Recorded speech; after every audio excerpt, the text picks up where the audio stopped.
One thing that I know about myself is that I really like rules.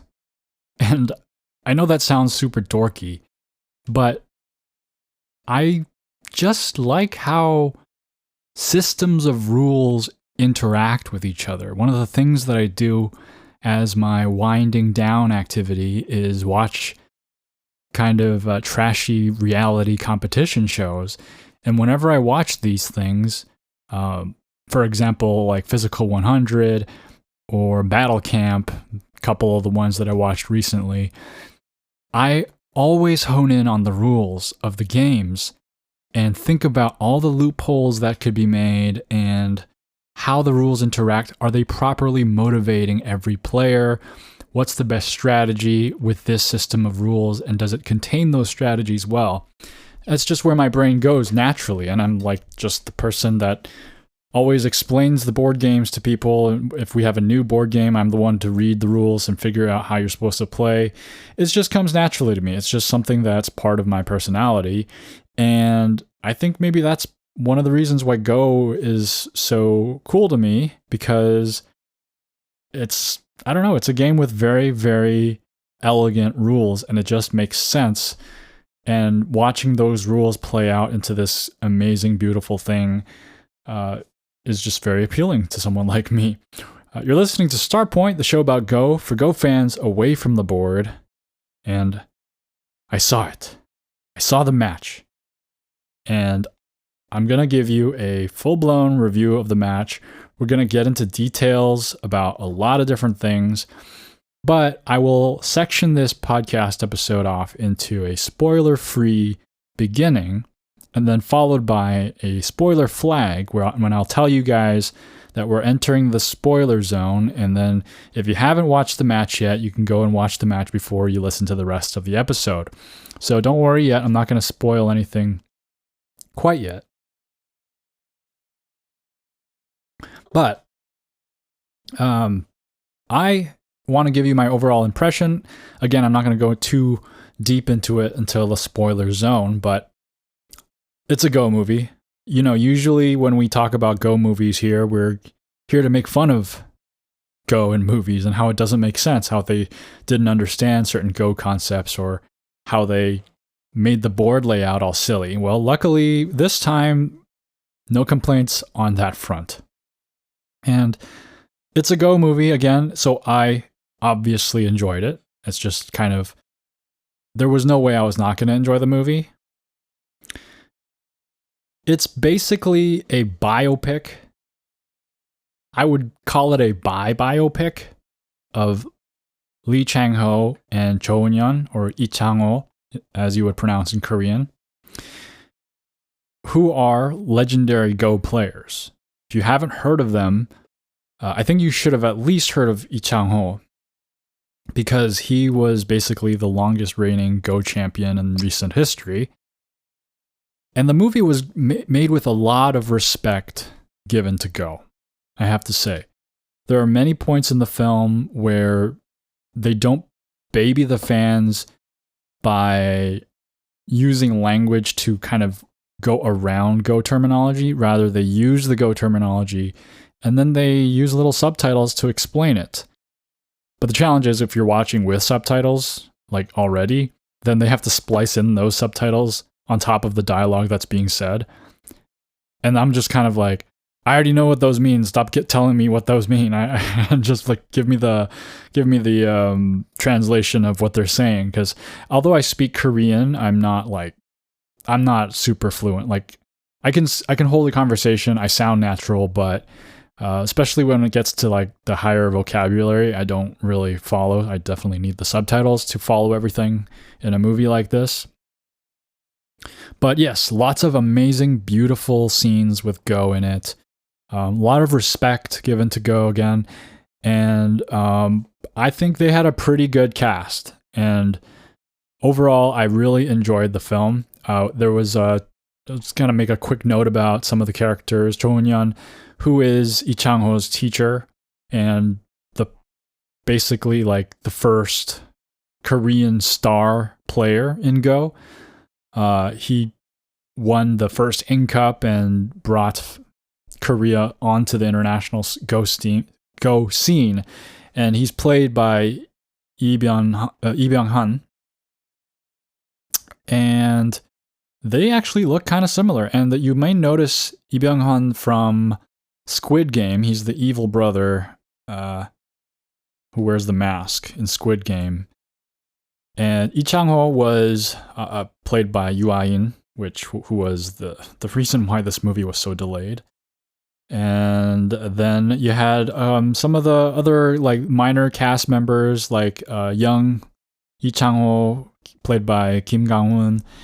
And then also there was Jo Eun-yeon's wife, who was played by Moon Jung-hee, and the wife's name is Jung Mi-hwa.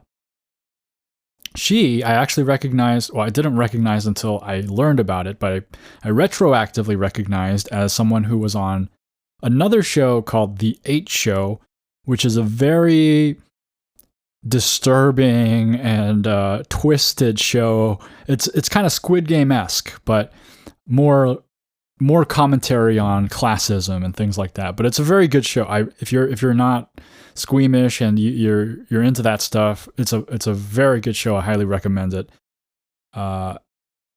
Overall, yeah, I enjoyed the movie. Lots of Go and lots of like dialogue related to Go. I think that if I didn't like Go, it's really, my honest opinion here is that it's not the strongest movie on its own.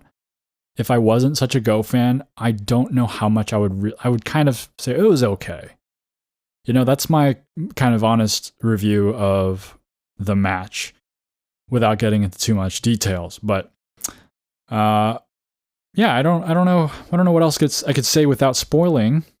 So it might be time to enter spoiler territory.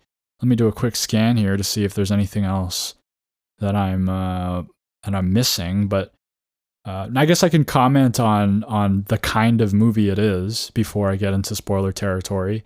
This movie is written in a very Korean style. If you watch Korean dramas and Korean media, you'll notice that comparative to the West, the focus is very much on the relationships of people. And it's like, I would say that not only that, but also kind of like a familial drama is very key to a lot of the Korean media. And that's definitely the kind of major theme in this, is the relationship between the teacher and the student. And it's an emotional film, right? It's not necessarily like a technical film, although there are technical moments.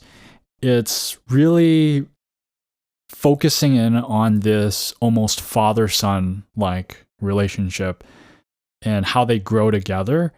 And that's kind of the theme of the movie. And it's a Go movie, but it's also not a Go movie. It doesn't focus too much on the Go. But it's not that it doesn't feature the Go. It features a whole lot of Go. But I would say the spotlight is on the tension between this authority kind of old master figure and the new young gun who's rising to take his place. So there's my kind of quick overview of the movie. And I think now we're going to get into the bulk of the episode. So if you haven't seen the movie, then I would recommend go watch that movie before you enter the spoiler zone, which we're going to do right now. So go. Okay. If you're still here and you haven't watched the movie, you're one of those people who don't care about spoilers, and I don't understand you. So there's that. Okay. I don't know why certain people don't care about spoilers. I love watching a movie blind. So, well, there's that. But anyway, let's get into it. Let's get into the dirty details. So, man, there's so much to talk about. I wrote a lot of stuff to talk about in this. Let's start with just the overall story and pacing of the movie. and little things that I really liked. A couple of my favorite shots in the whole film were when the stone was played on the board and it started to bleed. And then the other scene when a stone was played and it cracked. Those scenes, I think, were so unique into like the world of Go Media that I felt that was a great portrayal of how moves can feel sometimes. When someone plays that vital move that just ruins all your plans, it really feels like a stab in the gut. And the fact that the blood was gushing out of the stone like that was great. I really liked that. The crack was really cool too. It's like kind of your whole world has been shattered type of thing. I also liked how much they focused on the whole style thing. I guess that's something that's interesting to people. And I know that this movie was made with... Basically, this is, you can't expect that this movie is made for solely an audience of Go players. This is very much made for the non-Go playing audience. And so you can't really expect them to get super technical, but they somehow did get technical enough that if you're a Go player, you know what they're talking about. Let's talk about Cho Eun-yeon's character, played by Lee Byung-hun. So, my impression of Cho Eun-yeon is he's a very wise. Of course, I guess my impression of him is more based on more recent interviews, as he's an older man. But he sounds like a very kind and compassionate and wise person, well-spoken and articulate, and a lot of that does come through in Lee Byung-hun's portrayal. But one thing that I think is probably a fictionalized addition is the rage and arrogance that he had. I assume that there was some level of that, right? Probably if you looked into the lives of Lee Chang-ho and Cho Eun-yeon, you would probably see certain moments of rage and anger and arrogance and things like that, but they would be more subtle, I would think. I think, for the sake of film, they made it hot like fire, right? On the flip side, they show him kind of like in this villainous light on the one hand, but then they flip his character back into this wise person who is able to accept his mistakes and understand that he doesn't know everything. And I think that's very poetic in a way that reflects what kind of person you need to be in order to be a great Go player. You need the passion, you need the determination and the fire to drive you to be a strong player. And yet, if you don't have that second part, the part that allows you to step back and realize you may be wrong, you can never grow. And so reflecting that in his character, I think was a very poetic decision. Like when he basically just kind of lashes out at Lee Chang-ho and tells him that he's doing everything wrong and against his teaching. And when he gets, he realizes that he's upset him and he's kind of pushed him away too far, he goes and ties his shoes, which becomes this thing in the movie, right? He goes and ties his shoes for him. And that really emphasizes also the whole father-son kind of relationship. And you could really sense that father-son relationship there. Especially as a Korean American, I can definitely see that theme in the film of a struggle of a father and a son understanding each other. Moving on to young Lee Chang-ho. Okay, obviously, this kid is a super talented actor, but this may be my most negative minus from the film, is the portrayal of young Lee Chang-ho. His portrayal was just, for me, a jarring portrayal of Lee Chang-ho, because what I know of Lee Chang-ho is he's the Stone Buddha. And not only because of his play style, but you look at his interviews, he's so soft-spoken. He just kind of looks down and quietly whispers things, and that's all he does. And okay, I know we change as we grow, but I just can't see a young version of him being that outlandishly like he's a little punk, right? He's kind of just like, hey, like, are you kidding me? You're down 20 points. Give up already. It's almost like he's like this, like, I almost expect him to be like, I'm gonna be the next Hokage, you know? Like, he reminds me of Hikaru from Hikaru no Go. He's like this smirking, bright-eyed, like zinger line kind of spitting kid. And I just don't see prodigies that way. Like, if you look at when I imagine a young Magnus Carlsen, a young Lee Sedol, or a young Lee Chang-ho, I imagine this kid who's super aloof, but when he plays, he's very quiet, he's focused, and he wins. And then when you ask him questions, he just kind of shrugs and goes like, oh yeah, it was good. Very, very few words. I think that's kind of how I see generally what these kids kind of, their mannerisms are like. And it was just so opposite of that. So like, when I watch his like bright eyes questioning his master and things like that, I'm like, I can see that you're capturing a lot of the youth and he's a kid, so obviously he's going to capture youth, but like that kind of youthful optimism and the youthful arrogance that he's capturing. I understand that those are things that you can capture, but I just couldn't see that this person was thinking about Go, you know? And of course you got to play it up for the audience. You can't just have this like quiet kid for the whole movie. And I don't know. I think the Queen's Gambit did it better, right? The Queen's Gambit with young Beth Harmon kind of not saying much, just asking, what's this game? And then playing, and then just like whenever she gets emotional, she says something.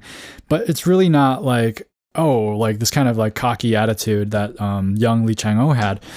And so that was probably my biggest negative. It didn't bother me to the point that like it ruined the movie for me, but I just didn't really agree with that direction that they took with his portrayal. However, on the flip side, when he grows up to older Lee Chang-ho, maybe my favorite portrayal in the entire movie, I really liked his portrayal, his soft-spoken kind of head down, and yet passionate, right? He was emotional and passionate and yet didn't say much. And you could really sense his struggle in the movie through the little things that he said and the way he acted. And I really appreciated that. So props to Yu In for that. And obviously going back to Lee Byung-hun, he did a stellar portrayal of Jo-hyun. Although, obviously they kind of turned the volume up on his personality, I think, but like one of the things he did so well, I think, is the struggle to maintain composure and yet the reality of how gripping a defeat is and how painful it is to be wrong and how painful it is to lose. I think he really captured that very well. And overall, like it was a fantastic acting job. One other character I do want to give a shout out to is Jung Mi-hwa, who is Jo-hyun's wife. I felt like they could have given her a little more emphasis in the film because I think she had a very interesting perspective because she's raising this kid like a son. And then she has her husband. And eventually the son rises up and takes down her husband. And she obviously loves both of them. And so she's put in this position of deep pain, feeling the pain of both sides, of both the husband who is feeling the pain and defeat when his crown is taken away from him by his own pupil. And then his student, when he loses, he it's the pain of like, you know, this kid who's trying to struggle to make it in the world and he's just not getting it right. So I thought that she had a very interesting perspective that could have been explored more, but just wanted to kind of give her a little mention here. Overall, the pacing of the film. Now, I thought the film was pretty.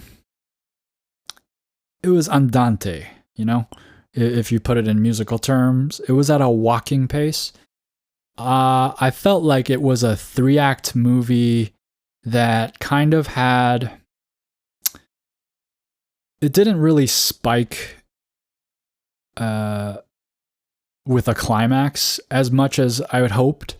It kind of gave like 2 smaller climaxes. And I think maybe one part of the one thing that I kind of felt affected the pacing was the cinematography, the camera movement, and the music. So one thing that this movie reminded me of is Oppenheimer. Oppenheimer was constant. It's such a long movie. I don't remember. It was like 3 hours long, right? It's such a long movie, and yet it's constantly moving cameras, constant music, dialogue, again and again. And yet it works. It was beautiful. I loved it. It felt like I was reading a novel, which made a lot of sense because it was based on a book. But with this movie, it kind of reminded me of the same, where there was a lot of movement all the time and a lot of music underlying everything, and there was not enough silence for a Go film. That was my big complaint about the sound and the pacing. There were not enough still moments. And Go, if you are a Go player, you know that I think the beauty of the game, one of the beauties of the game, is the stillness of thought. When you put down a stone, it echoes, that clack, and then both players stare at it, and it's just, the air is pregnant with ideas, with tension, with battling. And there was not enough of that. There was always some kind of soundtrack underlying the game. They had like students whispering their thoughts while they were playing. They had commentators saying, this is happening, this is happening. And every time they played a move, they did it, changed the camera angle, made it look super dynamic. And you know why they did that, right? Obviously, they don't want the audience to be bored. But I think that was a mistake. The power and drama of a game like Go is in the hanging dead air of silence, in my opinion. Of course, all of this stuff is just my opinion, and you're free to disagree. So I wish that there were more scenes when they were just quietly looking at the board, when the camera was a little stiller, when they shot the board from a little zoomed out angle. Okay, so 90% of the shots, if I recall correctly, it's like a close-up of a single stone or like a very angular shot of the board. Not much where they're kind of like zooming out and seeing the beauty of the whole board. Not much whole board thinking going on. So I think that affected the pacing. And if you put too much movement in the film, it just starts to all kind of blend together a little bit. Although, you know, I'm kind of exaggerating. It's not that bad, right? It was fine. I'm a little bit nitpicking here. But I thought that was an area that they could have improved in. Let's talk about the actual Go in the movie. Clearly well researched. The games were too complicated for me to see if they were realistic and make sense, but and also it makes it hard because the shots were so quick, and then they'd make it all angular and everything. But from what I saw, everything was great. I want to talk about the first problem. So remember when Hun-hyun first meets Lee Chang-ho, which I'm pretty sure this is 100% fictionalized. He gives Lee Chang-ho a problem to solve, and he says, if you solve that problem, then I will play you again. And that problem, I screenshotted it and I mapped it out onto an SGF, and I looked at it and I was like, this problem, I don't even know what it's asking me. Because he says save the black stones. And I'm like, yeah, you just capture this stone, it's saved. Or you connect here and that's saved. What, you want me to save both of them?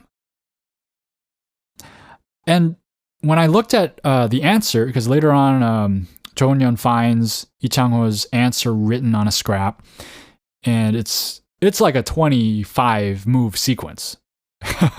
And then I mapped that out as well, and I looked at the solution because I knew I wasn't going to solve it. I knew this was probably a very, very difficult problem that's way beyond my level, and seeing that it's a 20 move, I've never solved a 20 move problem. I don't know about you guys, but I look at it and I'm like, I don't understand this. Like, I think I see why this is a good result for black. At the end of the day, I just don't see how you got here. Like, how did you understand that this was what was required and like this is what the solution was asking for? I really don't understand it. If you understood the problem, and you could probably do a whole video on that. And so, you can see kind of the end result is good for black, but then at the same time, I'm just like, what were you trying to do this whole time? I'm just kind of like, you're pushing here, you're getting a liberty here. I'm looking at it right now. So you like connect, and then you try to save that group, and then white tries to kill that group, and then you play some more moves so you can get a sente move, and then you let white capture, and then you cut, and then which force, and then you extend, and which forces white to defend as well, and then boom, you come out, and then I guess that's a capture. I have no idea. This is very, very difficult problem. So anyone who knows more about the problem that they used would love to know. I also liked that there was a one color Go scene. I think that's something that anyone could understand right away, even if you don't play Go, what they're doing. My fiance was like half watching the movie with me, and I when this scene came up, I pointed. I was like, "Hey, look what they're doing," and she looked and she immediately saw, "Oh, so you don't like know what color you're playing, right?" So I think that was good to put that there. And yeah, I love one color Go. I think it's really cool. One thing I also noticed that was I'd never seen before is that in the game records, they circled the numbers for white as to mark that those are the white moves. And what I've always seen is that you write white in a different color, like red. And so this one, the game records were written in black.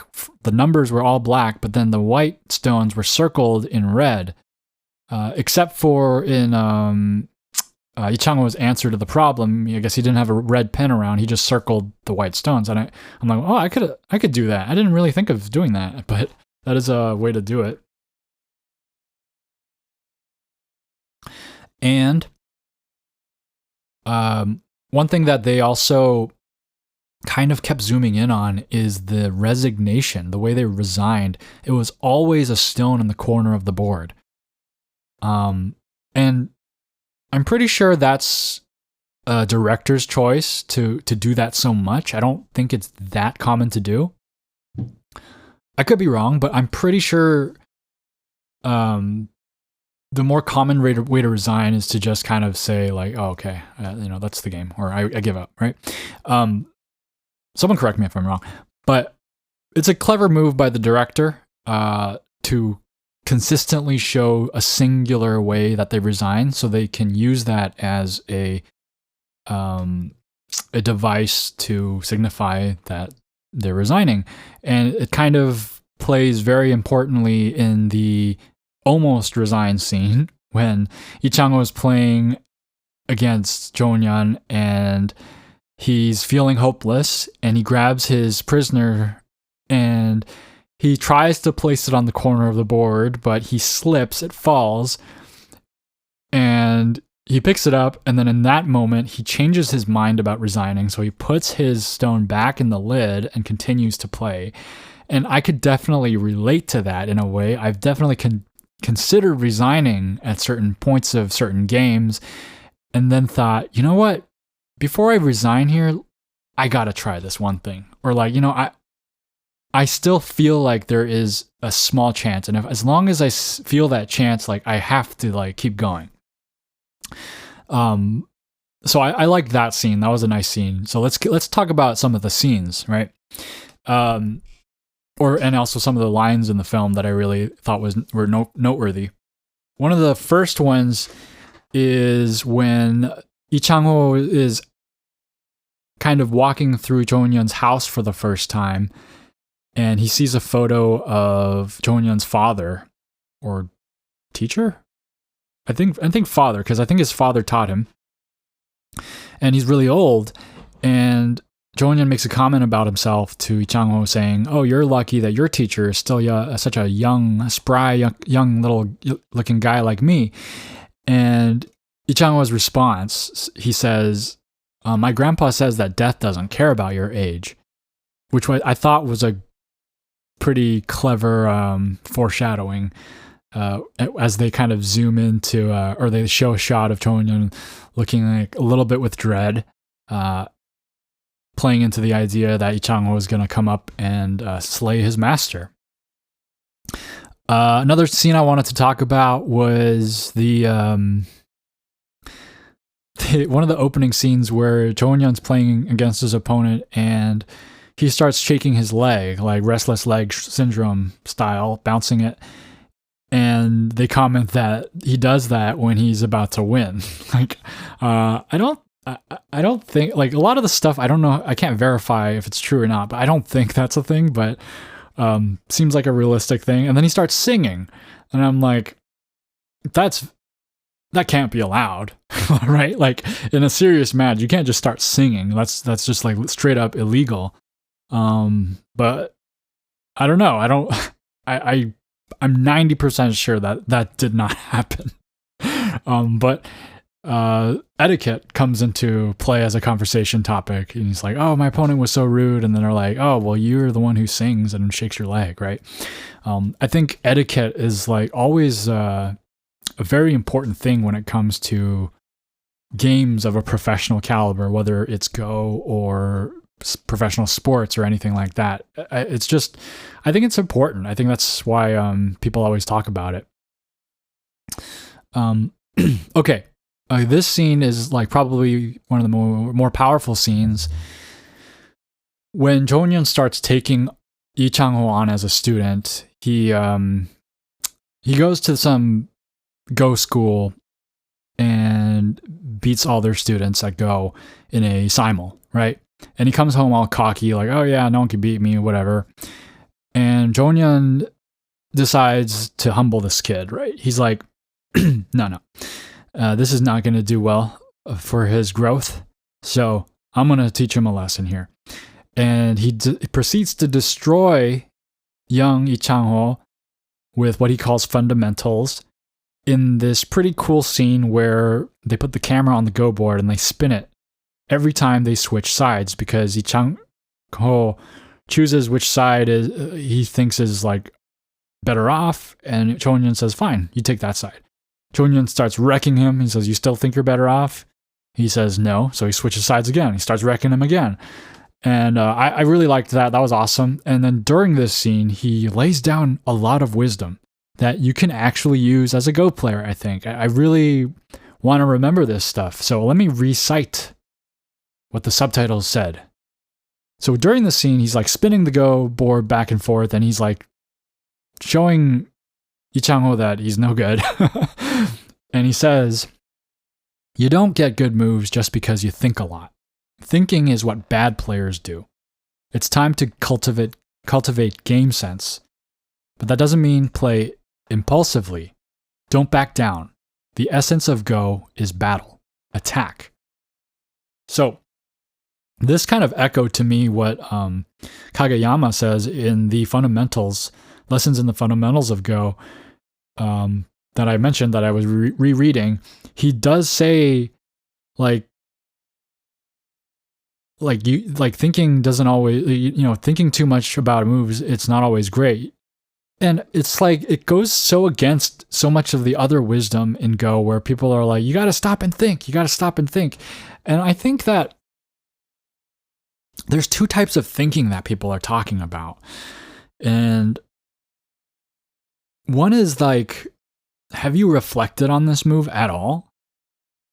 And people don't. They just play impulsively, is what Hun-hyun says. Don't play impulsively just because you're not thinking. So you got to reflect on the move. You got to consider the move, right? You got to properly give respect and time to the move and care for each stone. But thinking, as they're talking about it, is hemming and hawing and trying to find things that aren't there and wasting time by doing that. At least that's my interpretation. So it's this very difficult to grasp kind of advice, I think. But it's good advice. I think I can't say though. I think there are a lot of people who think too much and a lot of people who don't think enough. I'm someone who kind of tends more towards not thinking enough. My brain starts really working when there's like something I really want to kill, or I'm about to lose and this thing's gonna die, and I'm really trying to find out like how to save it, or something like that. But overall, I don't think enough. I don't think I reflect enough because I hate being indecisive, and it just like, because I'm indecisive, I just play something random. So I don't know. It's a very difficult to understand teaching, but it gets you thinking, which maybe you're not supposed to get thinking. But anyway, I thought that was interesting that he says that. You don't get good moves just because you think a lot. Thinking's what bad players do. And cultivating game sense. I want to do that. I want to get back into the games, cultivate game sense, right? And I also like what he said about the essence of Go being battle, because later on he's dubbed the God of War, which I didn't know he was dubbed that until after his return, which is interesting. The essence of Go is battle. I don't think everybody would agree with that. I think a lot of people would think that Go is about peace and maybe getting what you need. But my personal opinion aligns with this kind of philosophy. I think that you should fight on a Go board. I think that it's more fun to fight on a Go board. I don't think that you should... obviously you got to play good moves. You got to play well. But if you were to ask me, like, what kind of game I would want to play, I want to play a tense game where people are struggling to live, people are dying, and we're fighting. Right? I don't want to play a tit-for-tat game. That's the worst kind of Go for me, is a tit-for-tat Go, where you're just kind of, I'll take this point, which is kind of the kind of game that Lee Chang-ho ends up playing, right? This tit-for-tat Go. And maybe that's my weakness. Maybe I do need to play that kind of Go more. I have been trying to work on that. Thinking more about points, thinking more about, do I have enough points? And what do I need, right? All that stuff. Those are, I consider, my weaknesses. So I have been working on it, but my overall spirit is in this attack mode, battling, fighting kind of attitude. So this scene is followed shortly by him taking on this, like, Hun-hyun taking Lee Chang-ho on this kind of Master Yoda hike. And then he's just spouting wisdom as they're climbing this hill. And he's saying, stamina is everything. The rashness of an impulsive move, the complacency of wanting to compromise, the arrogance of wanting to finish quickly. These things happen when your stamina fails, and they'll lead to your defeat. I think that's solid wisdom for all of us to listen to.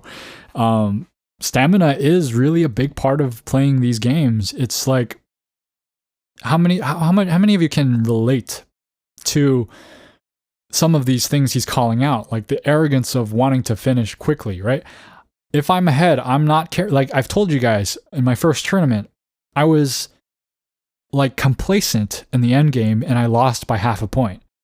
And that was a huge regret of mine. And it taught me a big lesson about how much care you should put in each of your stones. And you have to, and it was like my third game of the day. and I was tired, and so it's understandable that I went there and then I couldn't really hang in there and put my brain power to use to calculate those last endgame moves to edge out the win. But this is so true. The whole stamina thing, like to be able to sit there for 3 hours as a professional Go player is incredibly impressive. Which is why maybe I need to play more of the longer games and sit there and really train myself to focus. I know that when I go to a tournament and I play those tournament games, I get exhausted, man. I get exhausted. I don't think that or have you ever heard that people burn like thousands of calories at chess tournaments? And I totally buy that. Like I can feel it. The evolution of Lee Chang-ho coming into his own, finding his own style, I think was probably one of the most interesting aspects of the film. And the discussion he has with his master when he's explaining the rationale behind his move as his style is emerging, saying, if I play here, as you suggest, the enemy could still flip things around. There's a chance, there's a risk to it. But if I play here, I know that I'll gain half a point. And that's like eerily AlphaGo-like, right? That is an AlphaGo attitude. When AlphaGo defeated Lee Sedol, we knew that one of the biggest lessons was that AlphaGo doesn't care by how much you win by, and it will gain exactly what it needs to gain. And Lee Chang-ho understood this, that there's this value in certainty. And it was so foreign to Cho Hun-hyun, it frustrated him, and it kind of, I mean, before this kid beats you, it would be very hard to swallow your own words and admit that he's right? He has to defeat you. Otherwise, he's just this kid who doesn't know what he's doing, and you're trying to guide him to the truth. So that was all really interesting to see, the clashing of the styles. I know a little bit about their styles. I know that Cho Hun-hyun is described as this clever, insightful, attacking, sharp style. Lee Chang-ho, everybody knows, the stone Buddha. And to the point where people are bored of how he plays. But it was a good analogy and metaphor for their relationship as a whole. This kind of tension in their relationship, this kind of struggle to understand each other in personal terms as well as their Go style terms. So I think that kind of played nicely. Another scene that I really liked was when Cho Hun-hyun was totally uninvested in his own game, goes and peeks over the divider to look at his student's game against his old rival, and frustrates his opponent in the meantime. I thought that was a funny scene. And then the final scene that I want to talk about is the wedge. So Cho Hun-hyun and Lee Chang-ho are reviewing their game with each other, and Cho Hun-hyun, before he talks to Lee Chang-ho about it, he looks at his board and he discovers this wedge move.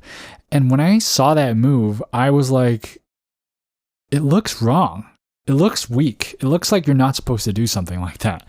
But from the amount of care put into the film about Go, I can only trust that is actually a good move to consider. And then they go in and they review the game, and there's a big frustration on Cho Hun-hyun's side, and Lee Chang-ho suggests the very same wedge, to which Cho Hun-hyun disagrees. And he actually explains himself by saying, no, you can't play like that. That'll leave a bad aftertaste. And what he meant, because the subtitle said that will leave a bad aftertaste, but he's actually meaning that's bad aji. That'll leave bad aji, because the Korean word for aji is translated to aftertaste. It's like back taste, right? Which is, I think aji has a similar meaning too. Like it's like taste or smell or something like that. But yeah, bad aftertaste. So let's talk a little bit about the themes of the movie. I've already mentioned a lot of them. This whole father-son relationship and acceptance of each other's place in the world, and how they each understand the world and how they each understand the game. The struggle to live side by side and be in a harmonious relationship with each other, even though you guys disagree, even though you guys have different perspectives. It's a good theme, I think. And playing into that theme is also the other theme of Go being a zero-sum game, not only on the board, but in the professional world. And one of the struggles that Lee Chang-ho goes through is this question of, if winning harms other people, should I keep winning? Or should I hold my responsibility as a Go player, as my master has told me, the job of a pro Go player is to defeat their opponent no matter what it takes? How can you do that, right? If you see that when you win a game, that somebody that you love is being harmed, they're losing things, how can you deal with that? That's a difficult situation to be put in, because you can't compromise the game. You can't say you're going to lose the game. That ruins the whole point of the game. And yet you feel bad because you defeated somebody and you're hurting somebody. And that sting of defeat, I think, was one of the things that was very well captured in the movie. Whenever somebody lost, particularly Lee Byung-hun's portrayal of Hun-hyun, although I'm sure, like I said before, it was amplified, but the sting of defeat was really, really captured well, I think.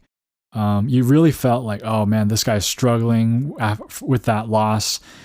And then when Hun-hyun comes back in glory, defeating his pupil, you see Chang-ho immediately diving down into frustration. And so you see that this kind of yin-yang relationship is endless, and somebody always ends up losing, and you can't escape it. And so I think it also kind of ties into all that other stuff I said about the father-son relationship and accepting and living harmoniously with each other, even though we have separate ideas.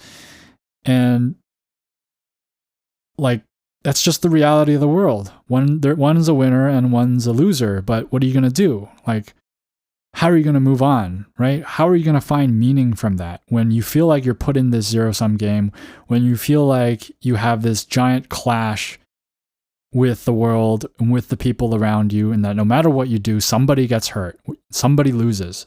What are you supposed to do? And I think the meaning found is that, well, Hun-hyun's inspiration, because he goes into this depression, he goes into this mode of like, he's lost all purpose and meaning because his pupil has taken over. But he finds meaning as he's talking to his old rival. And when he bounces back, his inspiration is to be a teacher to his student, because his student still needs to learn from him. And so that reignites the flame, and he realizes that he has a responsibility to go and challenge his student so that his student can become a stronger player. And then that's where they find this meaning, this wrestle, this sharpening of knives, the sharpening of a knife against a knife. It's really inspiring to see that these guys, they see this defeat and they see the victory. And then when you see that they're zooming out and they're seeing that in defeat and victory, whether it is defeat or victory, they're wrestling with each other and making each other stronger, and they're in the end unified rather than separated. And I think that's a really beautiful message from the film. And I think it kind of makes the whole thing beautiful, and it really like speaks to us as Go players as like, why do we play this game? We're sharpening each other, we're teaching each other, we're forming relationships with each other. And I think that's a beautiful message. One side note, one thing that I did think was kind of a weak theme in the movie was the whole grandpa thing. because this grandpa gives Lee Chang-ho a watch and says, "Think of this as me," and it's like, oh, that's so sweet. And then he gets his watch, and they always show the watch when he's playing, and then when he's relaxed, they show him like meditating and relaxing, and the way he does that is he thinks that he's back at his grandpa's place with all the clocks, and then I don't know where else that went, because it's just kind of like, by the way, Lee Chang-ho loves his grandpa, and his grandpa is very important to him. And I feel like that was the entire message there. So it was a bit of a weak theme. I guess it gives a little character to the film, but I'm not complaining. So overall, I mean, I'm going to watch it again, like in the background or something or whatever. Overall, I really enjoyed the movie. I mean, you guys know that I was going to enjoy the movie. If I compare it to that other Go movie, I already forgot the name of it. The other Korean Go movie that I watched not too far. Stone. You know what? Maybe it's because I put so much more thought into this that I'm starting to feel like, okay, they're comparable. But my initial reaction was maybe Stone had a little more character and a little more meaning.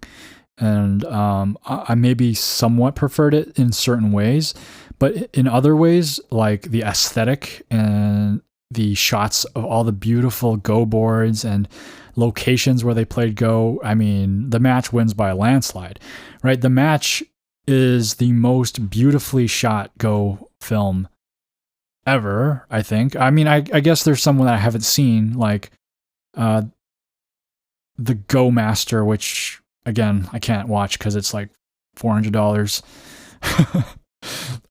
But yeah, I enjoyed the movie, and you should watch it. If you're still listening and you haven't watched it, why? I just ask, why? Why do you do this? Why don't you just go watch it and then listen? But yeah, I was planning on reading this interview with the director, but I'm really tired. So I'm going to save that for later, or maybe in the next episode or next episode or sometime later. But that is my review of the match. I'm not going to give it a score. I will give it a score. I'll give it 4 Go Stones out of 5. I don't expect this movie to take off anytime soon in the Western world. Number 1, because it's not in English. Number 2, no Westerners in the cast. Number 3, it's a little too historical. You know, I think The Queen's Gambit, they really did something well by hitting a lot of media points, the way Hollywood does. And they made this show really like about the growth of this fictional orphan who kind of, I mean, it's based on that book, right? The Queen's Gambit.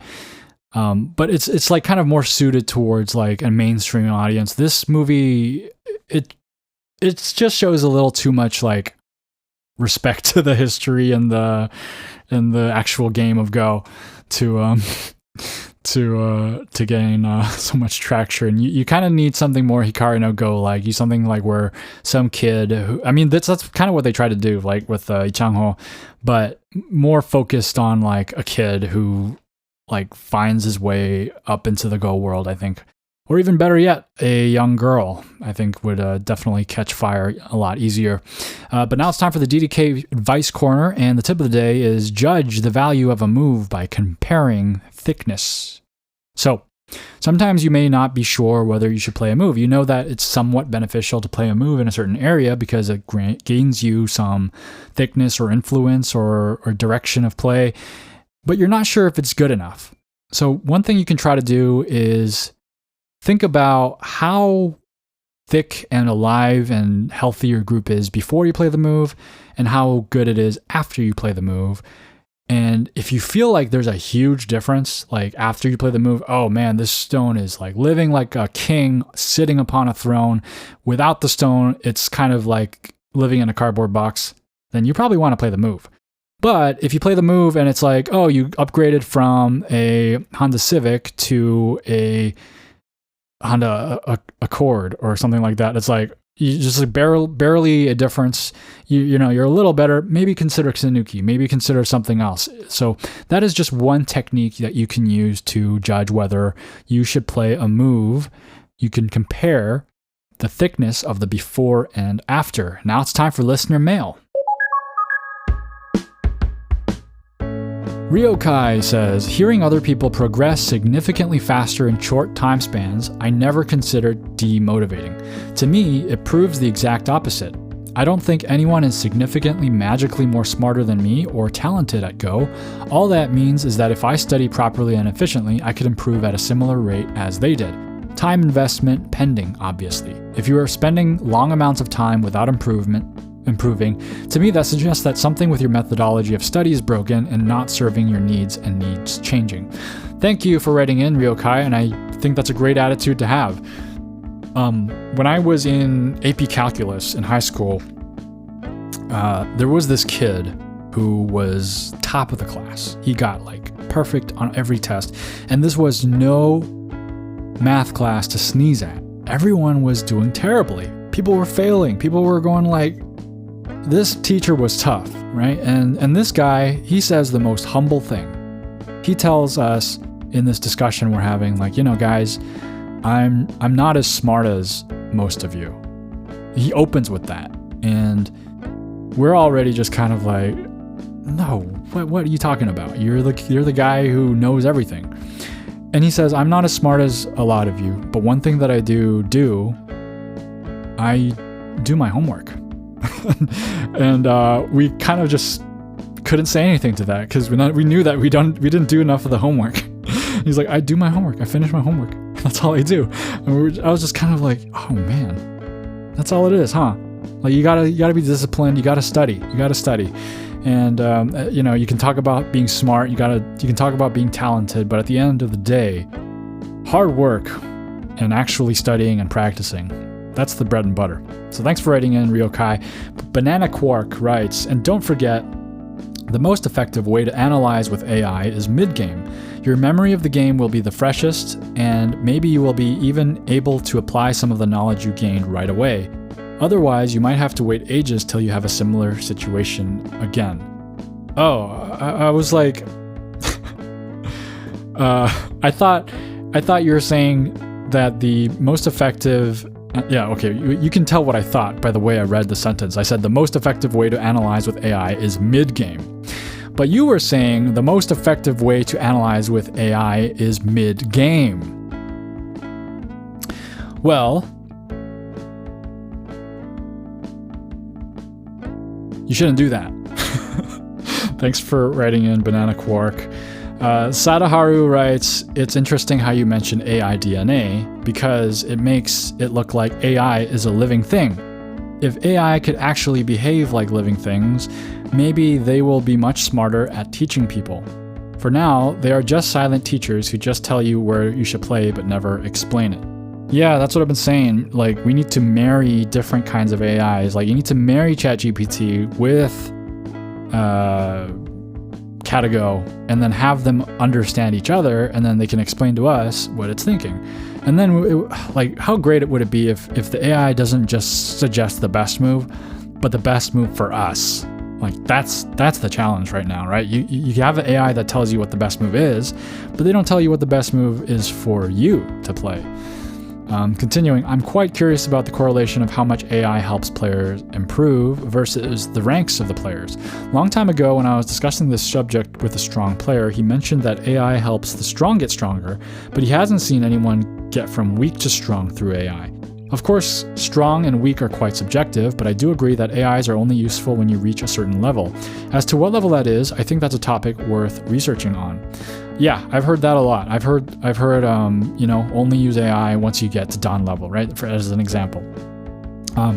And as someone who has journeyed through the ranks, I can attest to that. Like, AI becomes more useful as I get stronger. I understand more AI stuff as I get stronger. And there is also a skill to actually using AI too, to understand how to test and probe the AI for answers, to understand when you don't understand and when you can't understand an AI answer. All that stuff comes with experience, and as a beginner, you definitely don't know how to do that. So it's definitely a lot less beneficial for those players. So I'm going to just add my vote to that sentiment that you've mentioned about AI helping stronger players. For me, I tend to try to be surgical with AI, right? I have a purpose, and I look at like a life and death situation, and I go like, okay, can the AI tell me anything about this situation? Was this important? And just ask a very specific question to see if that answer exists. But overall, I don't use too much AI. I mean, I like looking at the graph. I mean, I'll tell you that the graph. I can't say that like as a weak player. Maybe you can look at the graph and look at the one big swing and see what that was. But yeah, thanks for writing in again, as always, Sadaharu. Question of the week. Have you seen the movie yet? What did you think of it? Let me know your thoughts on the film, your personal review of it, anything that you noticed in it that I didn't talk about that you want to talk about. So I'd like to know. And if you didn't watch the movie yet, then again, I'm asking you, why are you here? Why did you listen to all my spoilers? But if you want to share your thoughts on this question, or if you have, darn it, stupid, I forgot to mute the listener mail again. If you want to share your thoughts on this question, or if you have a ghost story to share or have a question of your own, leave a comment wherever you found this episode, or email me at starpointbaduk@gmail.com. That's starpointbaduk@gmail.com. If you're a YouTube listener, I would greatly appreciate a like and a subscribe. And if you're a podcast listener, reviews and ratings also help. A special thank you to James B., Tristan, and Jeff H. Welcome back to the credits, Jeff H., and thank you so much for your support, for supporting Starpoint. If you want to support the show in any capacity, you can go to ko-fi.com/starpointpaduk, that's ko-fi, or peruse the Starpoint store at store.starpointpaduk.com. I had a match a long time ago, and I was thinking about that particular match that I had, and I thought, I haven't had a match like that in a really long time, because lighters are generally more convenient. Thanks for listening. Keep playing Go.